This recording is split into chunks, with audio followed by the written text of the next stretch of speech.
Hi guys, join me to find out how I got on reading The Most Perfect Thing by Tim Birkhead. Hi guys, welcome back to October's book. So I read The Most Perfect Thing by Tim Birkhead. You might not recognise the book because at the start of it I was starting it on a Kindle. I really struggled with the Kindle. Sorry Kindle lovers, but mine's really old and it doesn't have a backlight, and I read mostly when I go to bed, and obviously there's no excuse, but my bedside table is not very bright and I just really struggled. I'm not even going to pretend it's my age to read it, and within a couple of seconds I was literally like trying to keep my eyelids open. And so Olivia saw that I was struggling and very wonderfully donated her book for me to read. It was brand new. I have managed not to even break the spine, so I've been reading it very delicately so that it feels like it's a brand new book when she reads it. But it was so much easier to read on a book. So yeah, I'm afraid I'm not a Kindle lover. But this book I am a lover of. So I totally recommend this book. It's quite sciencey, but really easy reading sciencey. One of the things, well, there's a couple of things, as you can see, I'm going to point out, but one of them I'm going to ask for your help on because I couldn't find the answer. So he outrightly says that people believe that owls' eggs are white because they're cavity nesters. And he just basically says that's wrong, that's been disproved. But I couldn't find the proven fact. So if anyone else has read this and can come up with a bit of an idea. So the kind of idea is that most owls nest inside a cavity like a tree or a hole in a tree or an owl box because their eggs are white and they need to camouflage them, or were their eggs white and so they decided to become cavity nesters. So he's saying that can the bird change where it nests? But then you've got owls like the short-eared owl who nest on the ground who have white eggs. And he says that people believe it's because they're a bit more ferocious and they don't often leave the nest. But no, I couldn't find a proper answer. So Tim, if you're watching this, I would love a little bit more of an idea. I tried really hard to narrow down, pick it out. There was lots of like other ideas, like maybe it's something to do with UV light, if the pigment's on them, if they're nesting outside. But I couldn't find the actual bit. But here we go. This is what I'm going to write. So if Thompson was posing his white egg argument today, he might say that in some species there may never have been mutation causing differences in egg colour that natural selection would act upon, and that such species, and number two, in such species selection instead have favoured other traits such as choice of more concealed nest sites, the cryptid plumage of adult birds, or stronger nest defences behaviour by parents. Yeah, I just couldn't get it. Maybe that's just me.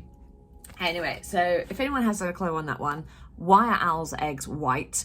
Is it because they're cavity nesters, or were they white and they had to become cavity nesters? Please let me know. But I'm going to pull some other bits from here for you because it was just all bloody brilliant. What's this bit here that I've highlighted separately? Yeah, this bit's really interesting. So I talk a lot in my sessions about why, we might notice that there is a songbird population decline and we usually blame the next door neighbour's cat, yet we don't think about the fact that we sprayed the heck out of the roses last year because we didn't like the green fly or the black spot. And this kind of pulled up another bit which I hadn't thought about because I was just thinking about the food aspect. But this talks about the fact that small birds get most of their calcium to create their eggshells from the food that they eat. And if we don't have the insects, they will actually not lay eggs. Their body will know that they don't have enough calcium because only a few of them can draw it from their skeleton, but they will know that they don't have enough calcium in their body, so they won't lay any eggs. And I wanted to kind of add on with that is that maybe there is a little bit of an idea in the bird food market. I mean, I don't know if anyone else has looked into this, but obviously we used to be told only to feed the birds in the wintertime because they need it in the wintertime. But the RSPB, I read an article saying that we have mucked up the environment so much that birds are now reliant on us feeding them all year round. But we're feeding them things like peanuts and seeds, and perhaps there's not enough calcium in the everyday food that we're feeding. Perhaps there's a requirement to be adding in some calcium, maybe putting a cuttlefish, ground up cuttlefish out there, maybe some oyster shells. Is there a need for that in the bird food industry to help this, or is it big enough? Is it a big enough problem that we need to help this? So yeah, I thought that was really interesting, and I'm actually going to do a little bit more further research into that. I'll probably do a blog on it at some point.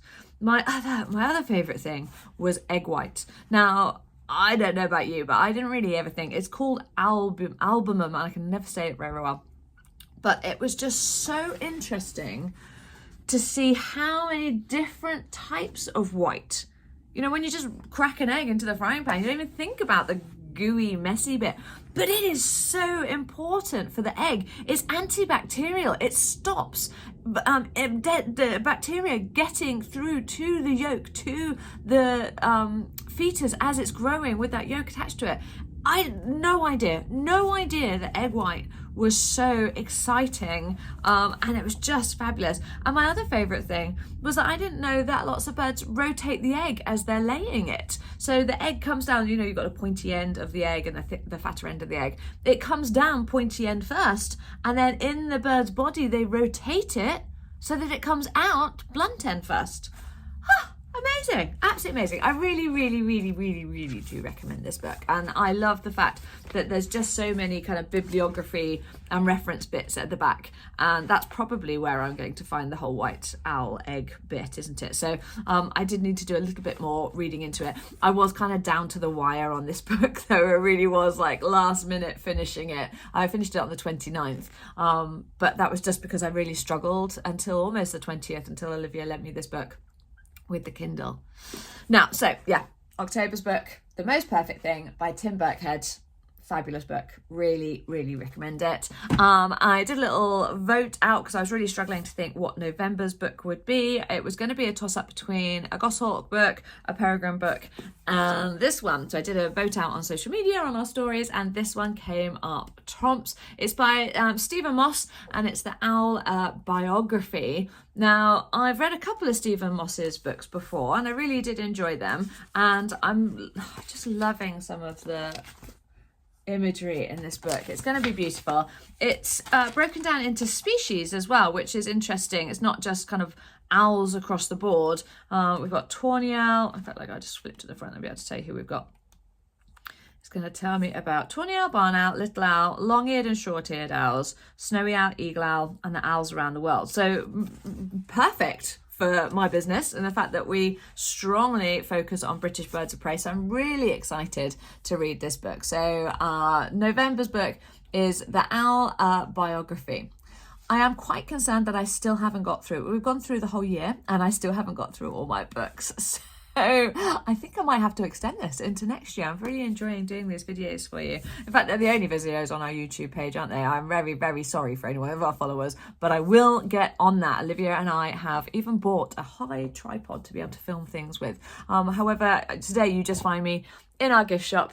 So, oh, there's the high tripod there. I'm sitting in our gift shop, which I absolutely love, but it's because it was very noisy outside. So join me next month for the Owl, and I'll tell you all about that, and then we'll see what our last book of 2024 is. Take care, guys. Thanks for watching. Bye.